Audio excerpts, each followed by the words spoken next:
Salut à tous.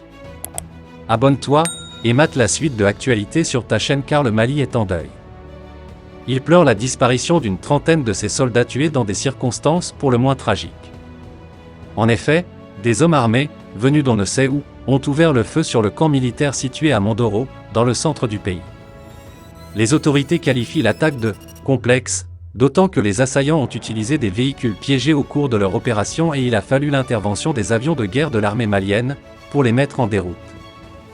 Mais où sont passés les instructeurs russes dont les uns et les autres avaient vanté les mérites en matière de lutte contre le terrorisme? C'est la question que certains observateurs n'ont pas pu s'empêcher de se poser, surtout quand on sait que l'arrivée de ces « mercenaires » de Poutine au Mali a suscité la colère de certains partenaires de Bamako qui n'ont pas hésité à plier bagages sur fond parfois de tensions et de passe d'armes. C'est le cas, par exemple, de la France qui, après près d'une décennie de coopération militaire avec le pays de Soundiata Keïta, a annoncé le départ de ses troupes accusées à tort ou à raison de n'avoir pas produit de résultats probants sur le terrain. On comprend pourquoi les forces de Barkhane qui sont d'ailleurs en train de faire leur pactage, ont gardé l'arme au pied, se refusant à voler au secours des forces armées maliennes, FAMA, dont on dit qu'elles sont en train de montrer en puissance. Les actes de harcèlement de la part des terroristes ne manqueront pas. On ne serait même pas étonné que, dans les jours à venir, les autorités maliennes, pour se défausser de leurs responsabilités, accusent la France de vouloir saboter leur travail en soutenant souterrainement certains groupes qui opèrent sur le terrain. Cela dit, il revient à la France de jouer franc jeu en évitant de prêter le flanc avec des comportements suspects.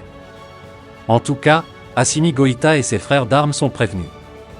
Les terroristes sont loin d'avoir dit leur dernier mot, et ils viennent de démontrer qu'ils peuvent toujours frapper là où on les attend le moins. Et l'armée malienne qui est désormais face à ses responsabilités, doit se montrer à la hauteur des défis en redoublant non seulement d'efforts, mais aussi en renforçant ses capacités opérationnelles afin de se montrer proactive. Car, il faut le dire, les actes de harcèlement de la part des terroristes ne manqueront pas, eux qui, par tous les moyens, cherchent à créer des amalgames pour pouvoir pêcher en eau trouble. C'est le cas, par exemple, de ces images insoutenables qui circulent sur les réseaux sociaux, qui font état d'exécutions sommaires collectives perpétrées par les forces armées maliennes à Diabali, dans le cercle de Niono. L'état-major malien a beau démentir les faits, le mal semble déjà fait puisque certaines communautés qui se sont senties visées, n'ont pas hésité à donner de la voix. Hors reportage grand format sur les théâtres d'opération, plateau de débat sur les nouvelles orientations des FAMA, lumière sur l'outil de défense, émission Défense citoyenne, pour lever un coin de voile sur l'histoire des forces armées et de sécurité, une plage large de musique de fanfare. Bref, la chaîne nationale en cette période de montée en puissance des FAMA est debout sur les remparts pour offrir au peuple tout ce qu'il a droit de savoir sur son armée. Par la force des choses, l'ORTM est devenue cette adrénaline pour faire vibrer les cœurs au rythme des efforts déployés sur le terrain par les forces de défense et de sécurité. Pourquoi ?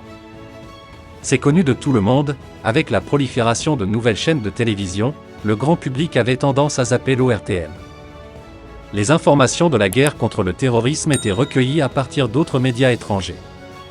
Mais curieusement et courageusement Bozola semble repris du poil de la bête. Les téléspectateurs locaux et même ceux vivant à l'étranger à partir de la plateforme numérique manifestent un véritable intérêt à suivre la chaîne de télévision nationale. La raison est simple, l'ORTM est devenue la vitrine principale pour faire découvrir les coins et recoins des théâtres d'opération, sans manipulation ni emphase. Une passion de service public dans les feux de l'action. Oui, depuis un certain moment l'Office de radio et télévision du Mali n'est pas resté en marge de la communication sur la montée en puissance des forces armées maliennes sur le théâtre des opérations. En effet, l'ORTM en partenariat avec la DIRPA a mis en place un nouveau dispositif de communication à travers des reportages de grand format et des émissions, telles Défense citoyenne, pour mettre en lumière au profit de la population toutes les actions menées par nos vaillants soldats dans la lutte contre le terrorisme dans les zones de conflit. Il y a longtemps, on parlait d'un renversement de situation sur le terrain avec la montée en puissance des forces armées maliennes dans la lutte contre les groupes djihadistes. Mais peu de gens en avaient cure.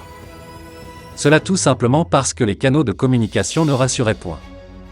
Aujourd'hui, le doute n'est plus permis, oui, la montée en puissance des FAMA est une réalité. Et cela ne se raconte plus par les vidéos sur les réseaux sociaux, mais diffusé avec des images réelles des actions menées par nos FAMA sur le théâtre des opérations par l'ORTM. L'ORTM à travers ses partenaires a mis en place un nouveau dispositif sur la communication des actions menées par les FAMA dans la lutte contre le terrorisme dans les zones de conflit. Et cela est salué par plus d'un. Selon son directeur général, Alassane Diombélé, ce dispositif découle d'une certaine volonté de nos autorités pour montrer que l'armée malienne aujourd'hui est en train de monter en puissance dans un premier temps pour combattre les djihadistes de façon vigoureuse.